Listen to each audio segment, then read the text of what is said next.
नमस्कार. सुट्टीवरच होते का बाहेर? नाही फार झालं नाही, असू दे.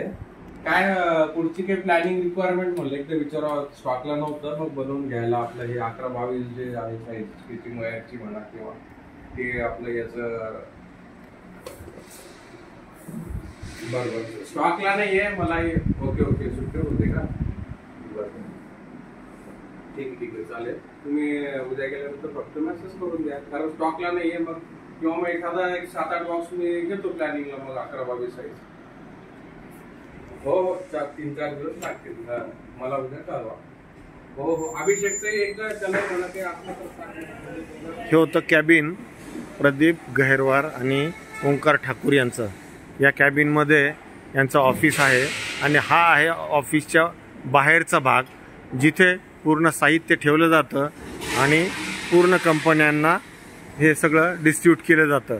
अशा पद्धतीने यांची ही इथे 4 व्हीलर आहे. इथून हा जो भाग आहे, इथून ट्रक आपली पूर्ण जर गुजरातहून किंवा कुठून आली, गुजरातमधून किंवा दिल्लीमधून, पुण्यामधून, नाशिकमधून, ही पूर्ण ट्रक अशी समोर येते जिथे आपली गाडी लावलेली आहे तिथं.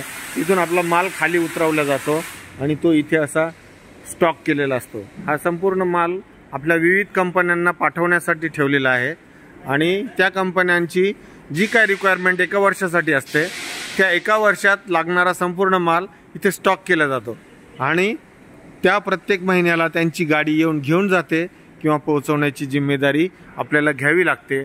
अशा पद्धतीने हे पॅकेजिंग इंडस्ट्रीचं काम आहे. मागचे 5 ते 6 वर्षापासून ओंकार ठाकूर आणि प्रदीप गहेरवार हे मिळून हा व्यवसाय करताय आणि या व्यवसायाला लागणारं सर्व साहित्य इथं त्यांनी जमा केलेलं आहे. आणि ह्या सगळ्या उद्योगाचा मूळ पाया हा आपली इंडस्ट्री, आपल्या छत्रपती संभाजीनगरच्या कंपन्या, आपल्या बिडकीनला होणाऱ्या नवीन प्लॅन आणि हे सर्व याला कारणीभूत आहे की ज्याच्यात सर्वात जास्त प्रोडक्शन आपण करतो आणि इथून आपला माल कंपनीचा सप्लाय होतो. ही छोटी मशीन आहे ज्याच्याद्वारे टेप बनवल्या जातात आणि हे टेप एका छोट्या बॉक्समध्ये ठेवून आपण त्या कंपनीला सप्लाय करतो. इथे हे कामगार आहेत आणि मालकही आहेत, ते दोन्ही मिळून हे सर्व सांभाळतात आणि या कामाचा जो पुढचा भाग आहे तो बघण्यासाठी किंवा या डिटेल्समध्ये समजून घेण्यासाठी आपण मला संपर्क करू शकता. पावसाळ्यामध्ये जर आपले बॉक्स ओले झाले तर आपण त्याला गरम करण्यासाठी असं एक हीटर इथे बनवलेलं आहे. हे हीटर ज्याच्यामध्ये गरम अशी वाफ असते, त्या गरम वाफेतून हे सर्व कडक राहतात. याच्यात पाण्याची जी आर्द्रता आहे ती निघून जाते. त्याच्यासाठी ही रूम बनवलेली आहे आणि गरम वाफेचा हा भाग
ह्या रोलला कट केल्यावर पुढील पट्ट्या लावल्या जातात.